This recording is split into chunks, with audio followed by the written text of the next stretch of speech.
Hey students, very good morning to all of you. आज हम अपने लेक्चर में स्टार्ट करने वाले हैं सरफेस केमिस्ट्री। अगर हम सरफेस केमिस्ट्री की बात करें, नाम से ही पता चलता है, मीन्स ऐसी केमिस्ट्री जो किसके साथ डील करती हो, सरफेसेस के साथ डील करती हो, उसको सरफेस केमिस्ट्री बोलते हैं। ये शुरू करने से पहले हम कुछ एग्जाम्पल से शुरू करेंगे। ये पढ़ने से पहले कि what is surface chemistry, let we do some examples which are occurring in our day to day life, which are occurring in our surrounding.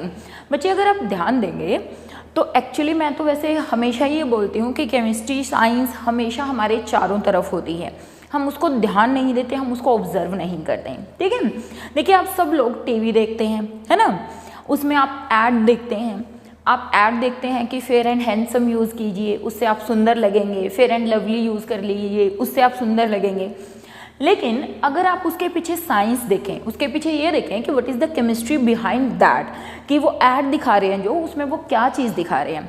बच्चे अगर आपने कभी ध्यान दिया हो तो वो दिखाते हैं कि fair and handsome it contain charcoal in it, and अगर आप देखते हैं उसको ध्यान से तो उसमें ऐसे बड़ी बड़ी ब्लैक ब्लैक गोलियाँ दिखाते हैं, है ना, राउंड राउंड, और फिर दिखाते हैं कि वो कहते हैं कि ये they absorb the dust particle, और फिर ऐसे पिक्चराइजेशन भी करते हैं बहुत बढ़िया तरीके से कि जो डस्ट के पार्टिकल्स हैं वो इस चारकोल की सरफेस पर एब्जॉर्ब हो जाते हैं, जिसके कारण आप क्या करेंगे, अगर आप फेयर एंड हैंडसम लगाएंगे, फेयर एंड लवली लगाएंगे या कोई और क्रीम लगाएंगे तो आप सुंदर और गोरे हो जाएंगे। उसका रीज़न ये है कि चारकोल होता है इनके अंदर, और चारकोल क्या करता है, डस्ट पार्टिकल्स को अपनी सरफेस पर एब्जॉर्ब कर लेता है, कुछ ऐसा कंसेप्ट होता है। ठीक है, या फिर आपने कभी कोई नया पर्स लिया हो, कोई नई चीज़ ली हो, लेदर शूज़ लिए हों, ठीक है, या फिर आपने कोई मशीन पार्ट्स लिए हों, डेलिकेट इंस्ट्रूमेंट कभी परचेज़ किया हो, तो उसके अंदर छोटे छोटे पैकेट्स आते हैं, उनके ऊपर लिखा होता है सिलिका जेल। मैं आपको शो भी करूँगी, these are the packets of silica gel. ठीक है ना, ये सिलिका जेल के पैकेट्स हैं। मैं इसमें से आपको एक खोल के भी दिखा रही हूँ। इसके अंदर ऐसे छोटे छोटे शुगर लाइक पार्टिकल्स हैं, राउंड पार्टिकल्स, अगर आप देख पा रहे हैं तो। ठीक है ना, दीज आर स्मॉल पार्टिकल्स। हालांकि इसको हाथ पे नहीं रखना चाहिए क्योंकि ये खाने के लिए नहीं होता है, आप सबके घर में यूजुअली ये मिल जाएगा, इस तरीके के छोटे छोटे पार्टिकल्स। तो ये जो सिलिका जेल है, यहाँ पर इसका क्या यूज़ है, क्यों वो डेलिकेट इंस्ट्रूमेंट्स के अंदर सिलिका जेल को ऐड करते हैं, क्या ज़रूरत पड़ती है एक बैग के अंदर सिलिका जेल को डालने की। ठीक है, तो इसके पीछे अगर हम देखें बच्चे, इसके पीछे भी केमिस्ट्री है, और कौन सी chemistry, that is surface chemistry. Means ये जो सिलिका जेल होती हैं एक्चुअली में ये क्या करती हैं, हमने मान लिया लेदर की कोई चीज़ ली, कोई डेलिकेट इंस्ट्रूमेंट लिया जो मॉइस्चर से ख़राब हो सकता है, तो सिलिका जेल क्या करता है, अपनी सरफेस के ऊपर मॉइस्चर को एब्जॉर्ब कर लेता है, मीन्स ह्यूमिडिटी को ख़त्म करता है। तो मीन्स ये भी क्या हुई, that is also the science behind the keeping of silica gel in our delicate instruments, in bags, in leather, in जो भी लेदर से बनी हुई चीज़ें होती हैं, तो उसके पीछे भी क्या है, ये साइंस होती है। सिमिलरली अगर हम बोर्ड पे लिख पाते हैं, जैसे मैं बोर्ड पे यहाँ पे लिख पा रही हूँ, चौक से आप बोर्ड पे लिख पाते हैं, तो उसके पीछे क्या रीज़न होता है, इसके पीछे भी सरफेस केमिस्ट्री ही होती है, यानी कि इसके पीछे भी एड्जॉर्प्शन ही होता है। समझ आ रही है बात। धीरे धीरे इस चैप्टर में हम एग्जाम्पल्स करेंगे और बात करेंगे कि सरफेस केमिस्ट्री क्या होती है और क्यों मैंने इतने सारे एग्जाम्पल्स आपके सामने रखे हैं। तो let we start, what is surface chemistry. तो ऐसी केमिस्ट्री, द साइंस, और we can say the chemistry which deals with phenomena occurring on surfaces, phenomenon occurring on surfaces, or interface that is called surface chemistry. यानी कि ऐसी chemistry, ऐसी science जो surface पर होने वाले फिनोमिना के साथ डील करती हो, उसको सरफेस केमिस्ट्री बोलते हैं। मीन्स आप सोच रहे होंगे कि अब सरफेस और इंटरफेस से क्या मीनिंग है। Let we take any liquid. हमने क्या किया, एक लिक्विड मैंने यहाँ पर लिया है, मैं यहाँ पर एक लिक्विड की सरफेस बना रही हूँ, और ये इसके अंदर क्या है, ऑब्वियस है, ये मैं लिक्विड के पार्टिकल्स बना रही हूँ। You can take solid as well. ठीक है, तो ये लिक्विड है। तो बच्चे ये जो पोर्शन है, ये पोर्शन, इस पोर्शन को हम सरफेस बोलते हैं और ये जो पोर्शन है इसको हम बल्क बोलते हैं। इसको हम क्या बोलते हैं? दिस इज कॉल्ड बल्क, और इसको क्या बोलते हैं? सरफेस। और जो सरफेस होती है वो दैट इज 2 और 3 लेयर थिक हो सकती है, 2 और 3 लेयर थिक मीन्स 2-3 लेयर हो सकते हैं। यूजुअली हमें लगता है कि सरफेस का मीनिंग सिर्फ एक लेयर है, लेकिन आप ये सोच के देखिए, क्या सभी सॉलिड की सरफेस बहुत ज़्यादा स्मूथ होती है? क्या सभी लिक्विड की सरफेस बहुत ज़्यादा स्मूथ होती है? तो मीन्स सरफेस हमेशा अगर स्मूथ नहीं होगी तो उसमें कोई एक लेयर तो नहीं होगी ऊपर। मीन्स ऐसा हो सकता है कि एक लेयर है, आधी उसके ऊपर दूसरी लेयर लगी हुई है। तो मीन्स सरफेस का मीनिंग हमेशा एक लेयर से नहीं होता। सरफेस का मतलब है 2-3 थिक लेयर्स हो सकती है, मतलब 2 या 3 लेयर्स। मतलब अगर मैं यहाँ पे बात करूँ तो इसको मैं सरफेस कंसीडर कर सकती हूँ। और ये जो नीचे वाला पोर्शन है इसको क्या बोलते हैं? बल्क बोलते हैं। तो सरफेस केमिस्ट्री किसके साथ डील करती है? ये डील करती है यहाँ पर होने वाले प्रोसेसेस के साथ। Mean surface chemistry the chemistry which deals with the phenomena occurring on the surface. ऐसे प्रोसेसेस जो सरफेस पर हों उसके साथ डील करती है। समझ में आएगी बात? तो that is called surface chemistry.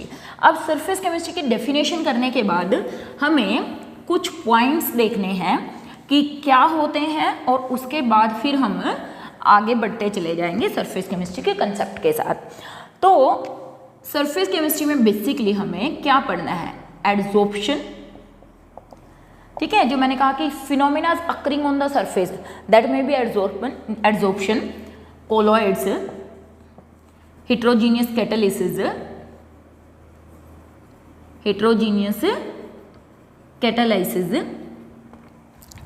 electrode reactions, crystallization, dissolution. These are some of the corrosion. These are some of the phenomena which are related to the surface chemistry. Means ये कुछ ऐसे प्रोसेसेस हैं जो एक्चुअली में किससे के साथ जुड़े हुए हैं, किसके साथ डील करते हैं? सरफेस केमिस्ट्री के साथ मिले हुए हैं, सरफेस केमिस्ट्री से रिलेटेड हैं।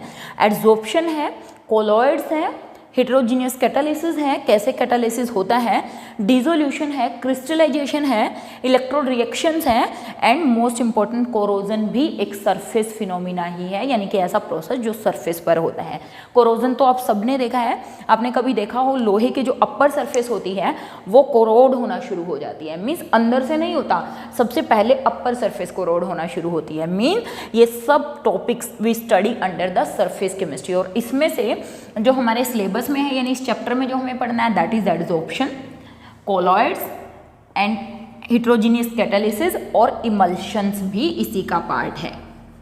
इमल्शंस मीन्स इस चैप्टर में हम ये 4 टॉपिक अच्छे से रीड करेंगे कंप्लीट डिटेल के साथ। तो now we start with adsorption. What is adsorption and what is the requirement of studying of adsorption here? Why we are studying adsorption? हम पढ़ क्यों रहे हैं एडजॉर्प्शन? समझ में आ रही बात? क्यों? क्योंकि हमने कहा सरफेस तो क्या, एडजॉर्प्शन क्या एक सरफेस फिनोमिना है, और क्योंकि हम सरफेस केमिस्ट्री पढ़ रहे हैं तो एडजॉर्प्शन तो पढ़ना बनता ही है।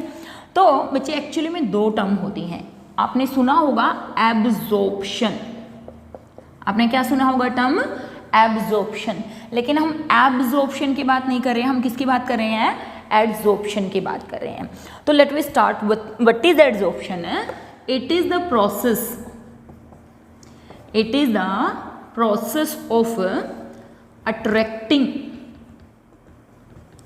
And retaining the molecules on the surface of any substance, और वो क्या हो सकता है? दैट में बी सॉलिड और that may be liquid, so that concentration of that substance is more on surface than in bulk. अब आप समझ लीजिए क्या लिखा है हमने लिखा है कि एड्जॉर्प्शन क्या है, एक ऐसा प्रोसेस जिसमें अट्रैक्शन और रिटेनिंग होती है किसकी, किसी भी पार्टिकल की, किसी भी मॉलिक्यूल की, किसके ऊपर, किसी भी सॉलिड पर या किसी भी लिक्विड पर, और जिसके कारण सरफेस पर उसकी कंसंट्रेशन ज़्यादा हो जाए बजाय कि बल्क में। इस प्रोसेस को क्या बोलते हैं, दैट इज कॉल्ड एड्जॉर्प्शन। देखिए मैं इसके लिए आपको बिल्कुल एक छोटा सा एग्जांपल देती हूँ। बच्चे यहाँ पे मैंने एक चौक लिया हुआ है, वी टेक अ चौक, ठीक है। इस चौक को अगर मैं वाटर में डिप कर दूँ, क्या करें अगर हम चौक को वाटर में डिप कर दें। देखिए मैंने इस चौक को वाटर में डिप किया है, थोड़ी देर के लिए हम डिप करके इसको रखते हैं, ठीक है। तो अब अगर मैं इस चौक को, हालांकि मैंने थोड़ा सा कम टाइम लिया है, फिर भी अगर मैं इस चौक को तोड़ूं तो आप देखेंगे धीरे धीरे ये जो वाटर है ये बिल्कुल अंदर तक चला जाएगा, इसकी सॉलिड सरफेस में बिल्कुल अंदर तक पेनिट्रेट हो जाएगा। आप देख सकते हैं पेनिट्रेट होना शुरू हो गया था, काफ़ी कुछ अंदर चला गया है। मीन्स ये प्रोसेस एड्जॉर्प्शन नहीं है, ये तो एब्जॉर्प्शन है। क्या है, this is the process of absorption. लेकिन अगर मैं यही प्रोसेस इस इंक के साथ करूं, लेट वी टेक, हमने यहाँ पर इंक डाली है, ठीक है। अभी मैं इसको थोड़ा देर के लिए रखूंगी क्योंकि थोड़ा सा टाइम हम देखेंगे कि ये पेनिट्रेट होने में कितना टाइम लगाएगा, तब तक हम आगे बात करते हैं। तो हमने कहा व्हाट इज एड्जॉर्प्शन। एड्जॉर्प्शन एक ऐसा प्रोसेस है जिसमें किसी भी सॉलिड की सरफेस पर या किसी भी लिक्विड की सरफेस पर मॉलिक्यूल्स को अट्रैक्ट करके रखा जाता है, और इस प्रोसेस को क्या बोला जाता है, that is called adsorption. Absorption और एड्जॉर्प्शन दोनों ही एक दूसरे से काफ़ी डिफर करते हैं, क्योंकि एब्जॉर्प्शन का मीनिंग होता है अंदर तक सोख लेना, मीन्स सेम कंसंट्रेशन होना थ्रू आउट द सॉल्यूशन, जबकि एड्जॉर्प्शन का मीनिंग है सिर्फ सरफेस पर कंसंट्रेशन ज़्यादा होना, ठीक है। तो सरफेस केमिस्ट्री को पढ़ने के लिए हमें कुछ इंपॉर्टेंट पॉइंट्स ध्यान में रखने हैं। The interphase is separated from other phase या बल्क बोल सकते हैं by using hyphen और स्लैश। मीन्स जैसे मैं कह दूं सॉलिड गैस या सॉलिड गैस, मीन्स इंटरफेस को और जो बल्क है उसको सेपरेट करने के लिए हमें क्या करना पड़ेगा, ऐसे हाइफन यूज करना पड़ेगा। First point. 2, the interface is few molecule thick, few molecule thick। Interphase कुछ मॉलिक्यूल की थिक लेयर हो सकती है, ऐसा कोई ज़रूरी नहीं है कि वो सिर्फ एक ही फेज हो। ये मैंने अभी बताया था आपको कि वो क्या हो सकती है, it may be few molecule thick, ज़्यादा नहीं, बहुत ज़्यादा नहीं, लेकिन कुछ मॉलिक्यूल थिक हो सकती है, ठीक है ना। Third point, to understand the concept of surface chemistry, we need ultra clean surfaces, ultra clean surfaces। Surface chemistry के प्रोसेस को समझने के लिए हमें जो सरफेसेस चाहिए वो बहुत ज़्यादा क्लीन सरफेसेस चाहिए, जो कि which can be generated by using 10⁻⁻8 to 10⁻⁹ pascal pressure. मतलब अगर मुझे सरफेस केमिस्ट्री में एड्जॉर्प्शन देखना है, सरफेस फिनोमिना को स्टडी करना है, तो मुझे जो सरफेसेस चाहिए जिसके ऊपर एड्जॉर्प्शन हो रहा है वो सरफेसेस मुझे बहुत ज़्यादा क्लीन चाहिए। और ऐसी क्लीन सरफेसेस ऑब्टेन की जा सकती हैं कैसे, by reducing the pressure up to the level of 10⁻⁸ to 10⁻⁹ pascal. लेकिन जो सरफेस आप अल्ट्रा क्लीन सरफेसेस बनाएंगे फिर आपको उसको वैक्यूम में ही रखना पड़ेगा। मीन्स ऐसी सरफेसेस चाहिए बहुत ज़्यादा क्लीन हो और ऐसी सरफेसेस वैक्यूम में क्रिएट की जा सकती हैं। फिर ऐसी सरफेसेस बनाने के बाद उनको स्टोर भी वैक्यूम में ही करना पड़ेगा। क्यों? क्योंकि अगर उसको बाहर रख देंगे सरफेस को क्लीन करके, गैसेस वापस उसके ऊपर क्या हो जाएंगी, एड्जॉर्ब हो जाएंगी। क्योंकि एड्जॉर्प्शन क्या हो रहा है, एक नेचुरल फिनोमिना है जो होता रहता है ना। तो इंटरफेस सेपरेट करते हैं किससे, बल्क फेस से, हाइफन से, या किससे, हमने कहा स्लैश से। इंटरफेस जो है फ्यू मॉलिक्यूल थिक हो सकती है, अल्ट्रा क्लीन सर्फेसिस चाहिए हमें, और वो अल्ट्रा क्लीन सर्फेसिस क्या की जा सकती हैं, ऑब्टेन्ड की जा सकती हैं। कैसे, बाय रिड्यूसिंग द प्रेशर और by increasing pressure also, by increasing temperature also. Temperature को इंक्रीज करके भी अल्ट्रा क्लीन सर्फेसिस को क्या किया जा सकता है, बनाया जा सकता है, क्रिएट किया जा सकता है। तो अब हम कुछ टर्म्स पढ़ेंगे जो हमें सरफेस केमिस्ट्री में यूज़ करनी है या पढ़नी है। उससे पहले मैं आपको ये जो हमने एक्सपेरिमेंट एक किया था, थोड़ा सा देखा था, इसको देखते हैं। देखिए मैंने यहाँ ऊपर इंक अप्लाई किया था और मैं अब इसको तोड़ रही हूँ। देखिए ये जो इंक थी ये अंदर की तरफ बिल्कुल पेनिट्रेट नहीं हुई है, बिल्कुल आप ध्यान से देख सकते हैं। देखिए मीन्स ये जो इंक के पार्टिकल्स थे वो सिर्फ सरफेस पर ही रह गए, और अगर ये जो प्रोसेस है attracting and retaining any particle on the surface, this is called surface phenomena. अगर ये इंक अंदर तक घुस जाती, अंदर तक चली जाती, तो वो एब्जॉर्प्शन हो जाता। मीन्स बल्क में अगर कंसंट्रेशन ज़्यादा होती इंक की तो वो क्या था, एक बल्क फिनोमिना था, मीन्स एब्जॉर्प्शन था, एड्जॉर्प्शन नहीं था। लेकिन यहाँ पे ये इंक बिल्कुल भी अंदर की तरफ पेनिट्रेट नहीं हुई, आप वापिस देख सकते हैं। तो मीन्स सरफेस पर रह गई है, तो ये कैसा फिनोमिना है, it is a surface phenomena. आप घर पे भी बेटा ये करके देख सकते हैं। यू कैन टेक अ चौक जिससे आप बोर्ड पे लिखते हो, वो चौक लीजिएगा, उस चौक को क्या करिए, जो ब्लू इंक होती है ब्लू इंक में डिप कर दीजिएगा। जब आप किसी भी चौक को ब्लू इंक में डिप करेंगे और डिप करने के बाद निकालेंगे और उसको तोड़ेंगे, आप देखना इंक जो है, इंक क्या होती है, डाई प्लस वाटर, है ना। इंक क्या है, डाई प्लस वाटर। तो आप ये देखेंगे जो डाई है, जो कलर होगा वो सिर्फ सरफेस पर रिटेन करेगा। मीन जो चौक है उसका कलर ब्लू हो जाएगा ऊपर से, लेकिन जब आप चौक को अंदर से तोड़ेंगे आप पाएंगे कि चौक अंदर से ब्लू नहीं हुआ है। मतलब डाई का सरफेस पर सिर्फ एड्जॉर्प्शन हुआ है। लेकिन जो वाटर था आप देखेंगे वाटर अंदर तक चला गया है, ठीक है। मीन्स पानी का क्या हुआ है, एब्जॉर्प्शन, चौक अंदर तक गीला हो जाएगा। मीन्स वाटर का क्या हुआ है, एब्जॉर्प्शन, और डाई का क्या हुआ है, एड्जॉर्प्शन हुआ है। तो अब मेरे ख्याल से आपको ये बात समझ आ गई होगी कि एड्जॉर्प्शन का मीनिंग क्या है। Process of attracting and retaining any molecule on the surface of any solid और लिक्विड इज कॉल्ड एड्जॉर्प्शन। ठीक है, तो पहली टर्म हमने पढ़ी एड्जॉर्प्शन। सेकेंड टर्म हम पढ़ रहे हैं that is absorption. Absorption. What is absorption? The process in which concentration of any substance is higher in bulk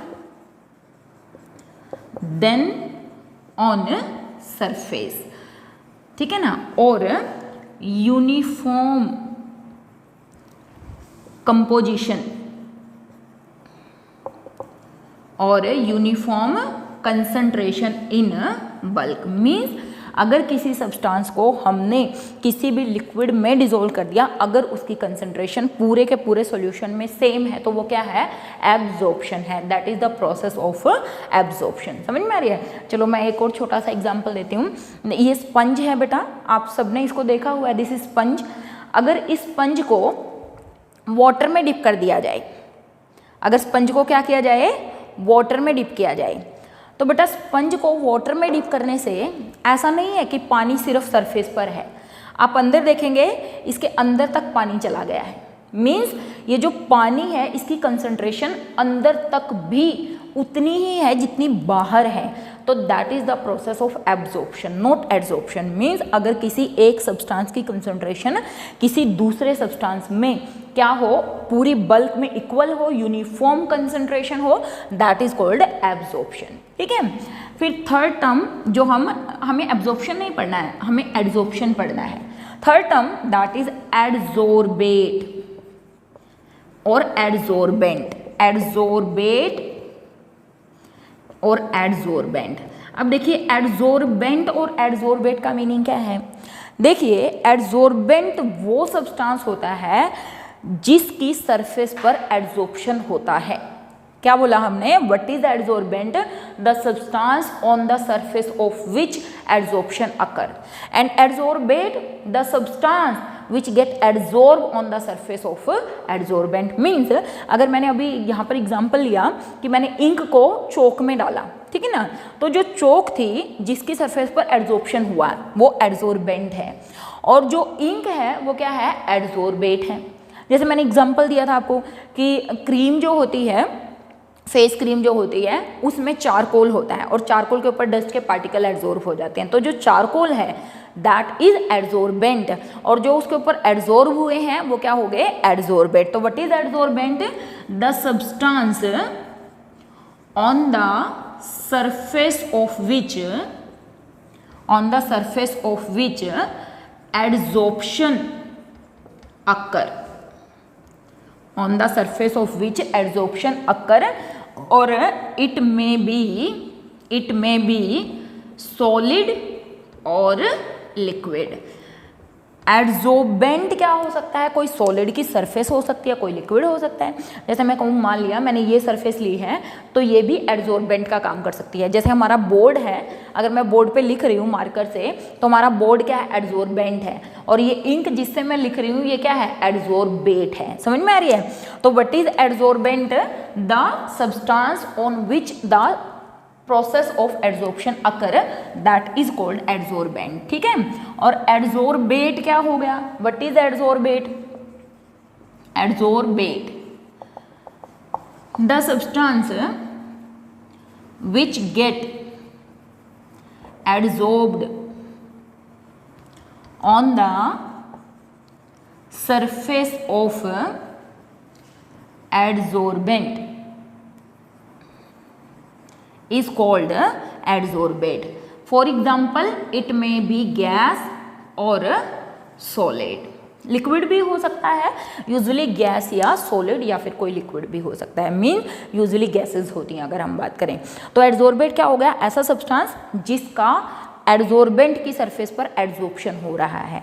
अगर मैं बात करूं यहाँ पे, एडजॉर्बेंट को आप सोलवेंट से कंपेयर कर सकते हैं, है ना। एडजॉर्बेंट को हम किससे कंपेयर कर सकते हैं, solvent, solvent adsorbent.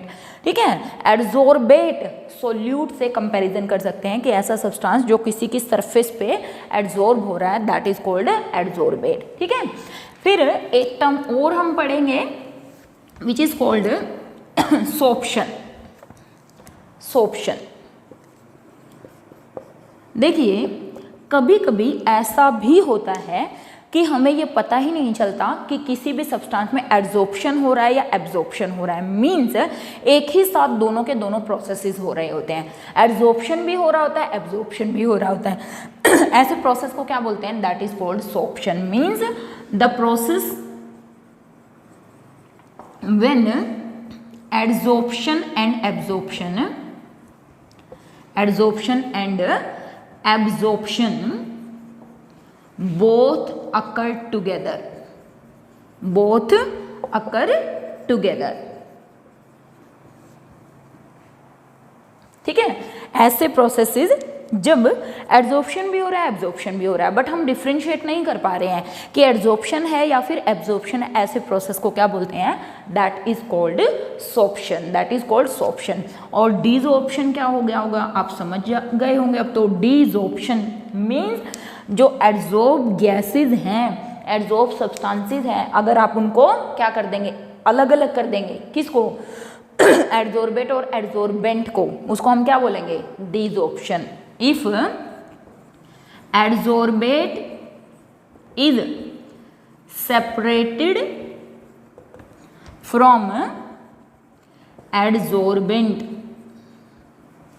this process is called desorption. For example, देखिए बच्चे, कोई सरफेस थी, उस सरफेस पर हमने क्या कर रखी थी, गैस एडजॉर्ब करवा रखी थी। मान लिया, यही मान लेते हैं, ये एक बोर्ड है, एक सरफेस है, इस सरफेस पर हमने क्या कर रखा था, कोई गैस जो थी उसको एडजॉर्ब करवा रखा था यहाँ पे।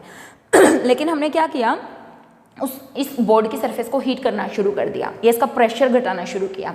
उससे क्या हो गया, जो गैसेज इसकी सरफेस पर एड्जॉर्ब हो रखी थी वो निकल कर भाग गई। मींस एड्जॉर्बेट जो एड्जॉर्ब हो रखा था वो डिजॉर्ब हो गया उसकी सरफेस। तो ऐसे प्रोसेस को क्या बोलते हैं, डिजॉर्प्शन बोलते हैं, ठीक है ना। Means removal of, for example removal of gases from any surface by heating or by decreasing temperature, that process is called desorption, that process is called desorption। ठीक है, एक छोटी सी टर्म और पढ़ेंगे, that is occlusion। occlusion, what is occlusion? Adsorption of gases on the surface of metal is called occlusion। Means हमें बात मालूम है क्या कि जो मेटल की सर्फेसेस होती हैं उनकी सर्फेसेस पर, मेटल की सर्फेसेस पर गैसेस क्या हो जाती हैं, एड्जॉर्ब हो जाती हैं। बहुत टाइम से हम ये बातें पढ़ते हुए आ रहे हैं कि मेटल की सर्फेसेस पर क्या हो जाती हैं, गैसेस एड्जॉर्ब हो जाती हैं। तभी हम बोलते हैं कि मेटल कैटलिस्ट का काम करते हैं, ठीक है। तो that process of adsorption of gases on the surface of particular metal, यानी कि मेटल के सरफेस पर गैसेस को एड्जॉर्ब होना क्या कहलाता है, occlusion. The process of adsorption of gases on the surface of metal is called occlusion। For example, adsorption of hydrogen gas on the surface of nickel metal catalyst।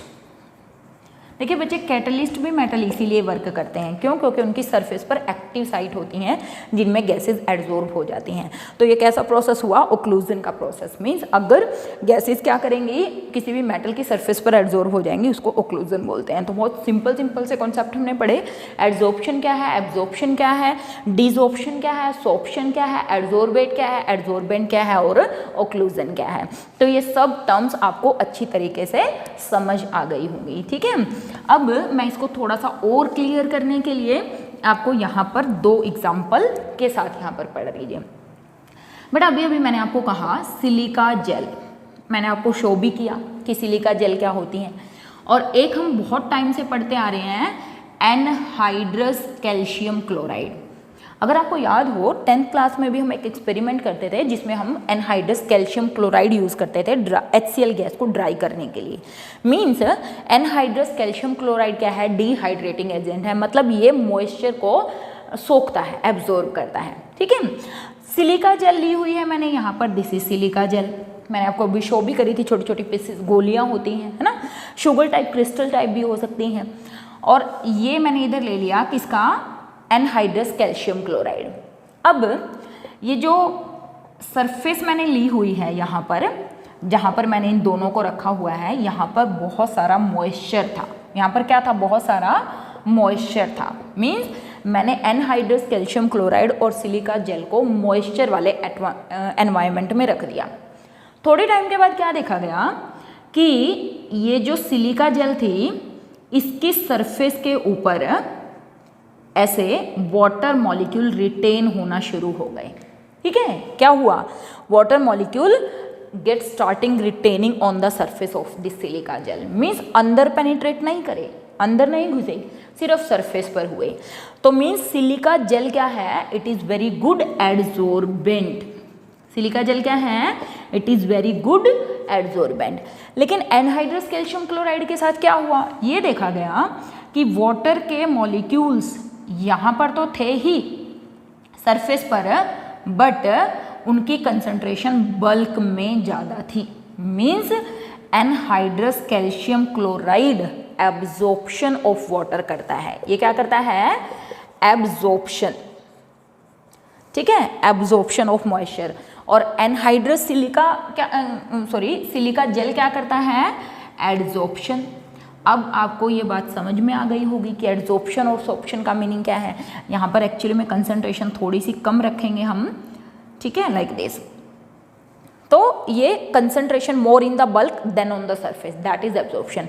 लेकिन अगर ये दोनों ही एक साथ हो रहे हो, मीन्स जितनी कंसंट्रेशन यहाँ पर है अंदर बल्क में, उतनी ही कंसंट्रेशन यहाँ पर भी है सरफेस पर भी, मतलब बहुत सारा मॉइस्चर सरफेस पर भी एब्जॉर्ब हो रखा है और बहुत सारा बल्क में भी पेनिट्रेट किया हुआ है। तो that is the example of sorption, means adsorption absorption जब इकट्ठे हो रहे हो तो this process is called sorption, इसको सोप्शन बोलते हैं। जब हमें पता नहीं चले कि एब्जॉर्प्शन हो रहा है कि एड्जॉर्प्शन हो रहा है एक्चुअली में, तो ऐसे टर्म को हम क्या बोलते हैं, that is called सोप्शन।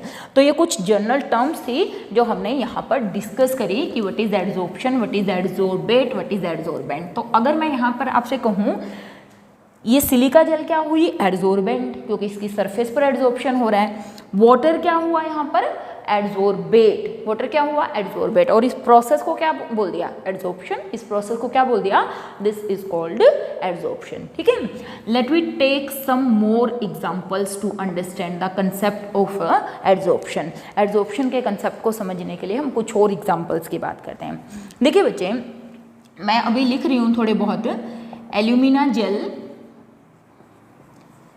Silica gel, clay, charcoal,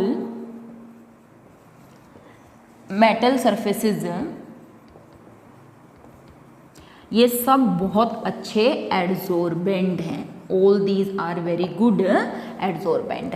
alumina gel है, सिलिका जेल है, क्ले है, चारकोल है, मेटल सरफेसेस हैं, ये सभी क्या हैं, बहुत अच्छे एड्सॉर्बेंट हैं। They all are very good adsorbent. ठीक है, अब हम एग्जाम्पल पढ़ रहे हैं। ठीक है, पहला देखिए, ये देखा गया कि एक कंटेनर लिया, इस कंटेनर में बेटा क्या डाली गई, गैस थी। इस कंटेनर में क्या डाली गई, एक गैस भरी हुई थी। This container have a gas, और उस गैस का कुछ प्रेशर होगा, ऑब्वियस सी बात है। उस गैस का क्या था, कुछ प्रेशर था। मैं मान रही हूँ कि वो प्रेशर 100 mm ऑफ Hg था। कितना था, 100 mm ऑफ Hg। फिर क्या किया गया, इस कंटेनर को एक बार थोड़ा सा ओपन करके इसके अंदर कुछ चारकोल डाल दिया गया। इस कंटेनर के अंदर ओपन करके इसको क्या कर दिया, कुछ चारकोल डाल दिया गया। जैसे ही इसके अंदर चारकोल डाला, कुछ टाइम के बाद ये देखा गया कि जो प्रेशर था गैस का वो डिक्रीज हो गया, और इट रीचेज, बहुत ज़्यादा भी डिक्रीज हो सकता है, वो डिपेंड करेगा कि हमने कितना चारकोल इसके अंदर ऐड किया है। मैं मान लूँ कि वो 70 mm ऑफ Hg हो गया।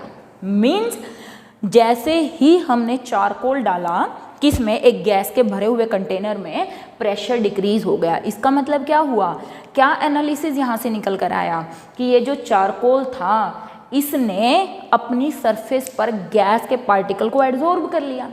अब जब गैस के पार्टिकल इधर एड्सॉर्ब हो जाएंगे तो प्रेशर कम लगाएंगे कंटेनर पर, और कंटेनर पर प्रेशर कम लगेगा तो प्रेशर तो क्या होगा, ऑटोमेटिकली डिक्रीज हो जाएगा। तो this is the first example which is observed कि when charcoal is added to the gas container, the pressure of the container decreases due to adsorption. When charcoal is added to a gas container, its pressure decreases due to adsorption of gases on charcoal surface।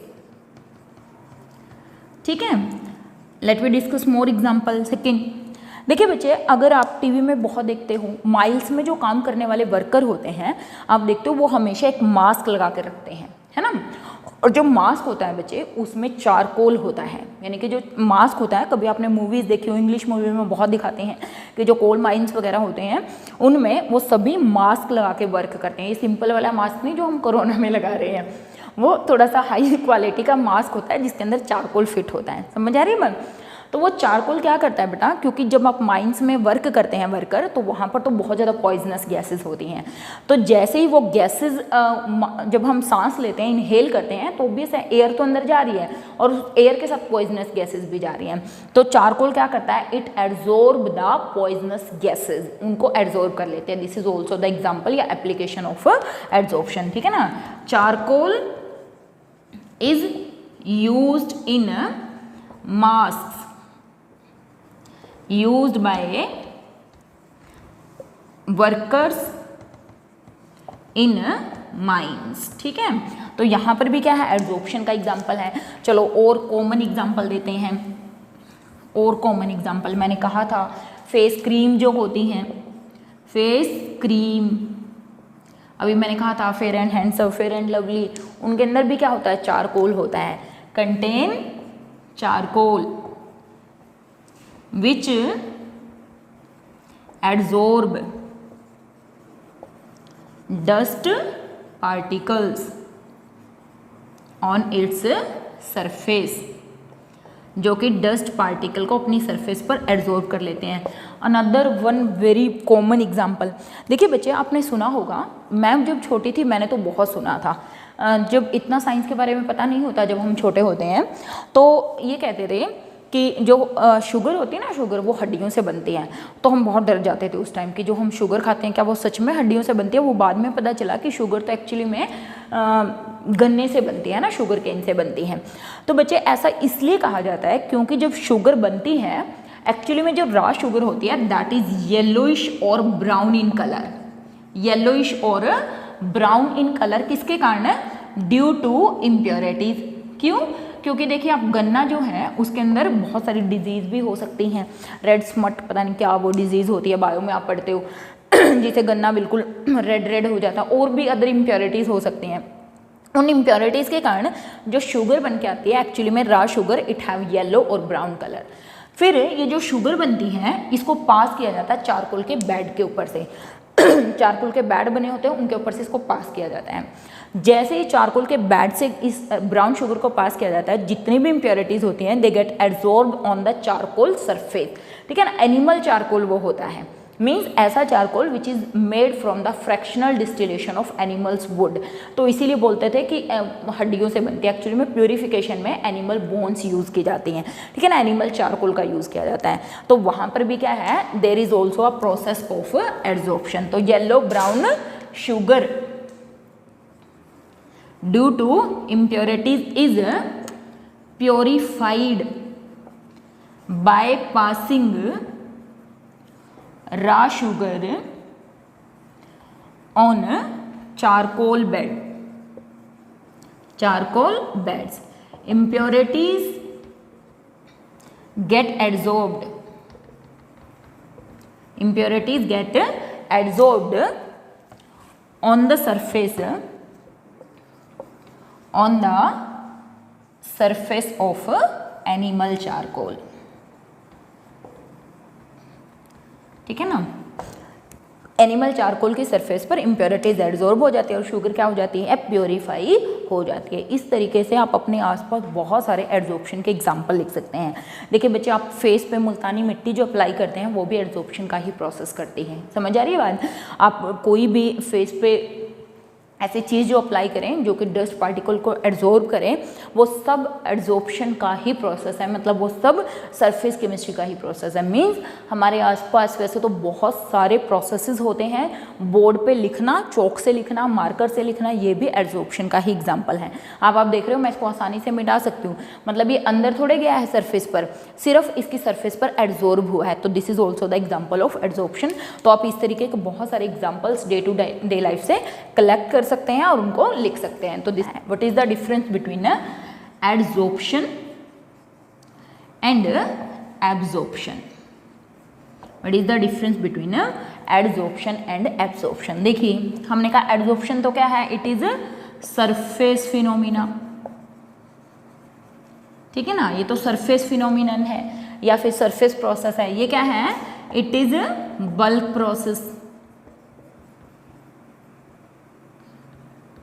Phenomena word हम use कर सकते हैं ना, या process बोल सकते हैं। It is a bulk process, it is a surface process, means ये सरफेस पर होने वाला है और ये बल्क में होने वाला प्रोसेस है।